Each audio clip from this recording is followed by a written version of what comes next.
There lived a young girl named Becky, a girl whose hands were blessed, though the world around her had not yet noticed. Becky's parents were poor, painfully poor. Feeding was a struggle, school fees were a heavier burden, and life seemed determined to crush their hopes. So when Becky turned 12, they sent her to live with her mother's elder sister, Aunty Kadi, a woman known throughout the village for being strict, blunt, and easily irritated. Aunty Kadi took Becky in, but not out of love, out of duty. Every morning she reminded Becky, "I'm the one paying your school fees. Don't come and waste my money." But Becky loved making beads. Not the regular red and blue beads everyone in the village wore.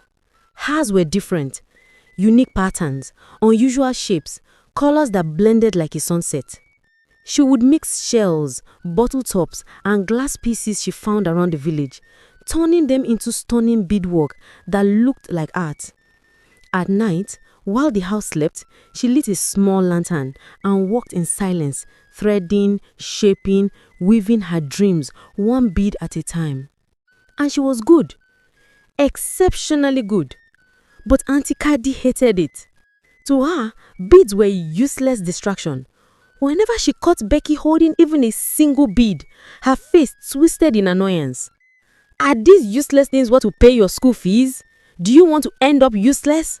Who will buy this kind of ugly bead? Nobody in this village wears this nonsense."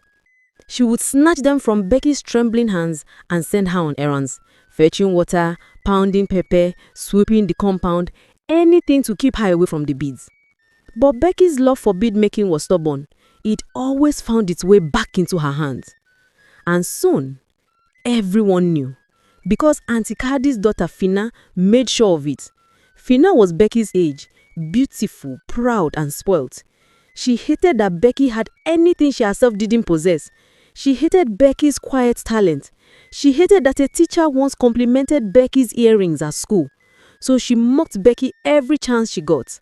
"See your beads, they look like goat shit. Nobody will ever wear this rubbish. Do you think you are a designer? Please."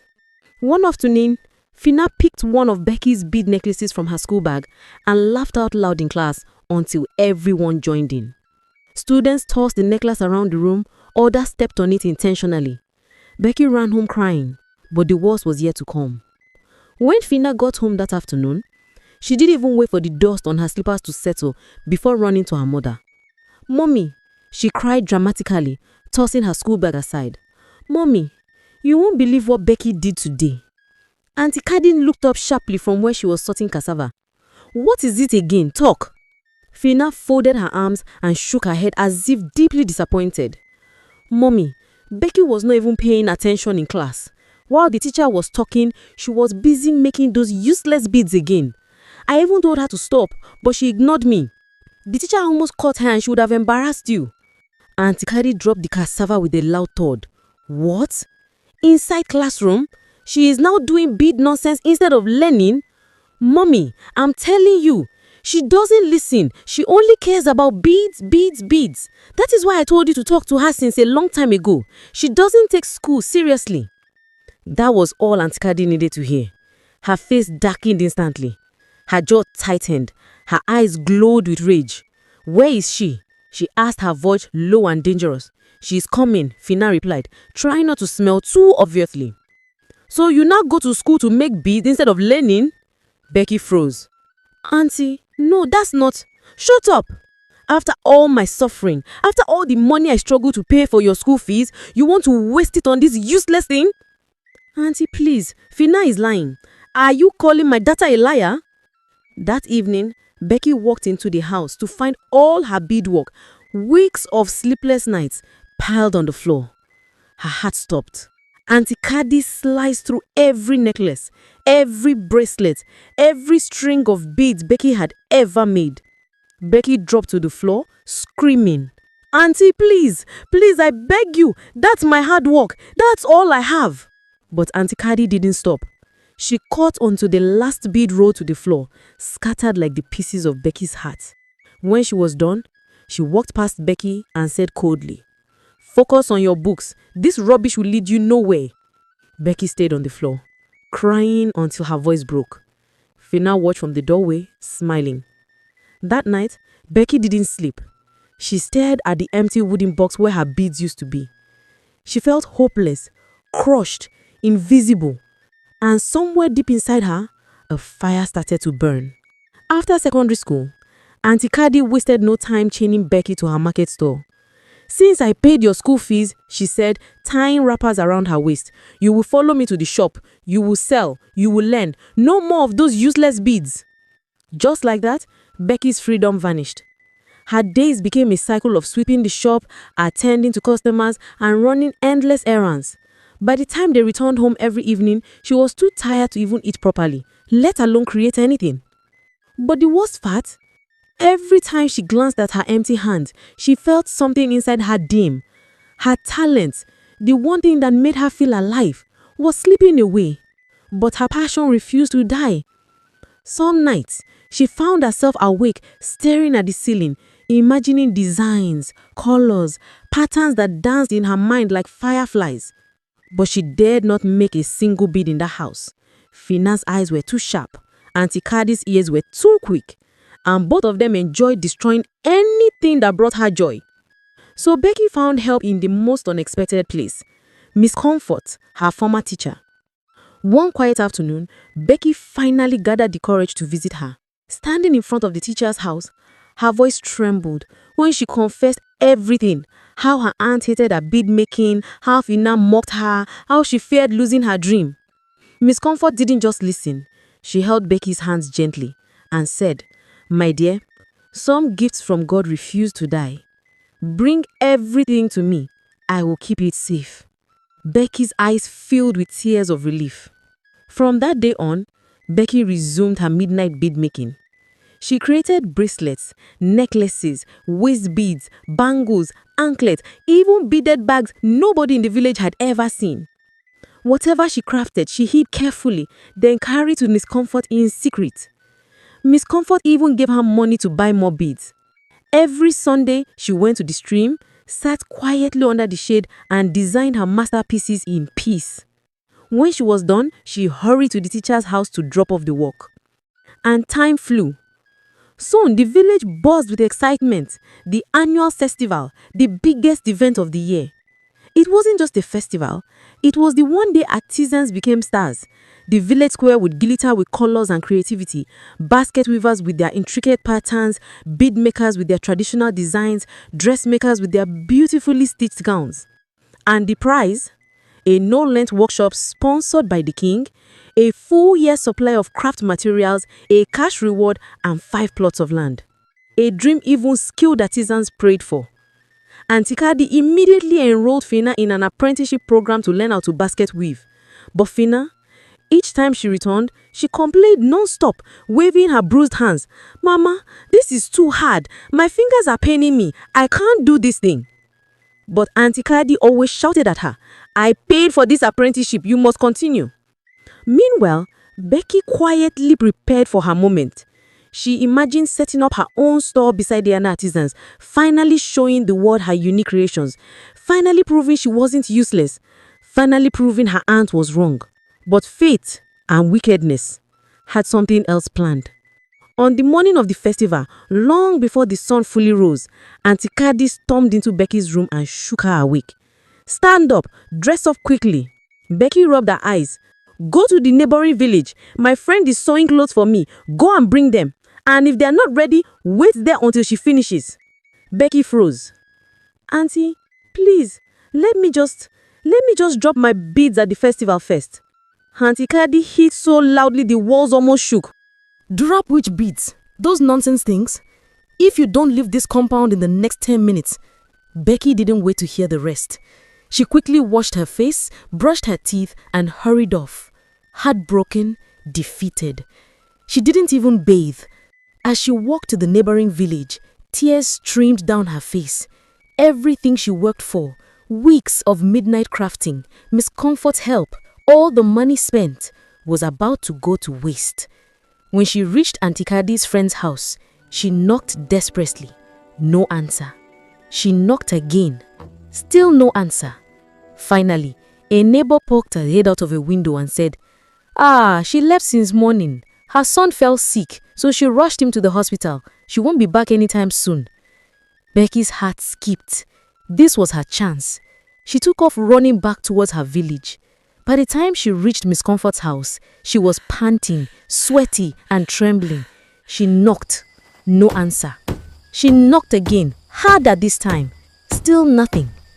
She turned around helplessly, and that was when she saw an elderly woman resting under the mango tree beside the house.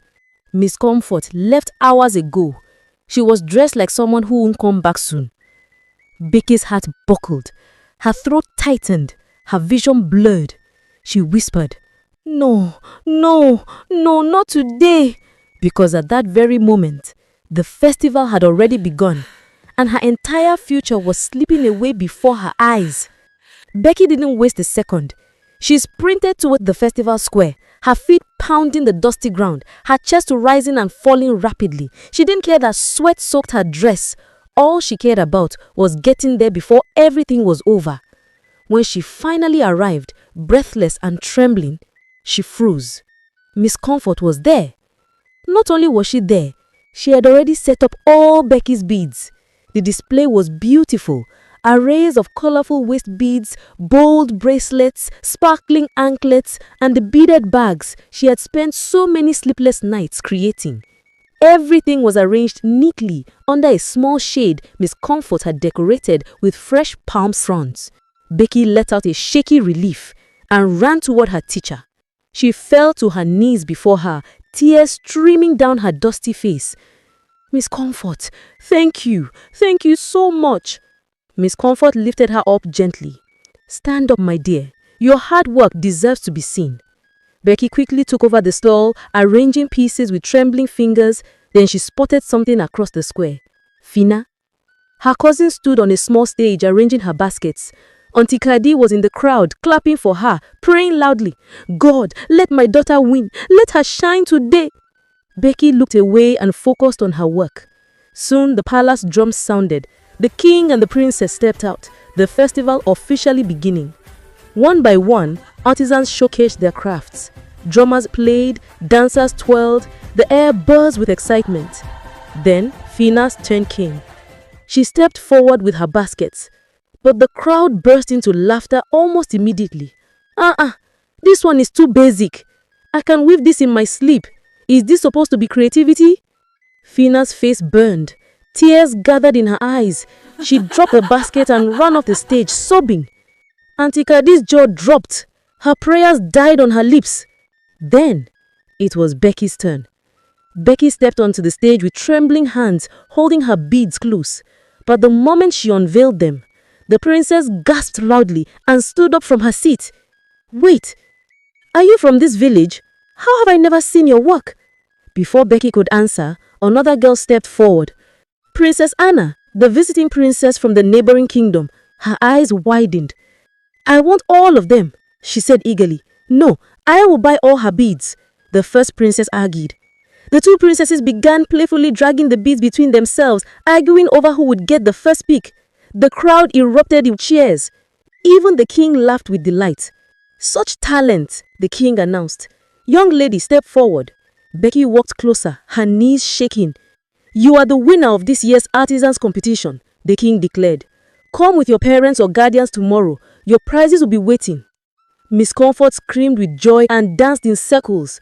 Villagers lifted Becky onto their shoulders. Everyone celebrated her. Everyone except Aunty Kadi and Fina. Their faces were stiff with shock and shame. But the true heartbreak came after the festival. Fina arrived home in tears. Aunty Kadi snatched the key, locked the door, and stood in front of her daughter and niece. "You," she pointed at Becky with trembling anger. "You caused today's disgrace. I sent you on an errand and you disobeyed. Because of you, my daughter is a laughingstock." Becky stared, confused and tired. Aunty Kadi continued, voice shaking with rage. "From today, you are no longer welcome in my house. Leave this place. You are no longer part of this family." The door slammed. The lock clicked. Becky was left outside, in the dark, with nowhere to go. She stood outside Aunty Kadi's locked door, the cold wind wrapping around her like loneliness itself. Her eyes burned, but she refused to cry anymore. She wiped her face, picked up her small nylon bag, and walked through the dark village road to the only place she felt safe, Miss Comfort's house. When Miss Comfort opened the door and saw Becky standing there, dusty, tired, and heartbroken, she pulled her inside immediately. "Becky, what happened? Why are you out here at this hour?" And just like a child finally collapsing into the arms of someone who cared, Becky broke down and told her everything. How Aunty Kadi chased her out, how she had nowhere to sleep, and how she had no way to travel to her village to bring her parents for the prize ceremony the next day. Miss Comfort held her like a mother would. "Don't worry," she said gently. "Sleep here tonight. Tomorrow I will stand by you. If your aunt won't stand for you, I will." Becky wept until sleep carried her away. The palace was filled with villagers from every corner of the village. Drummers beat their drums. Everyone wanted to witness the crowning of the most creative artisan of the year.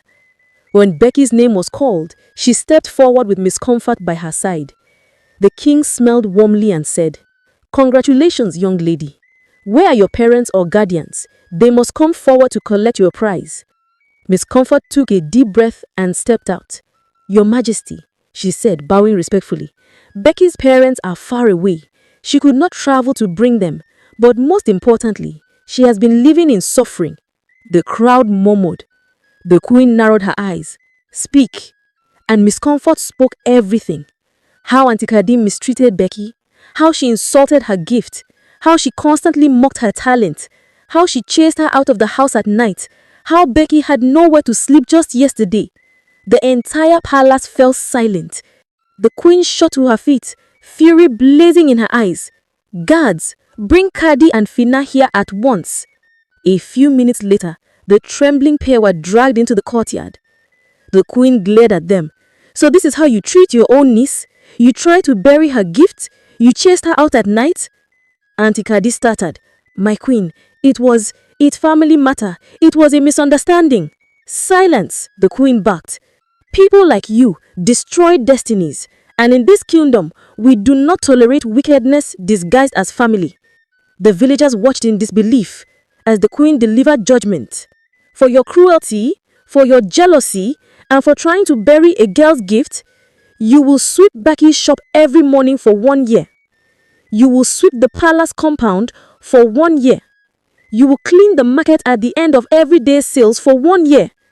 And let this be a warning." Her voice echoed through the courtyard.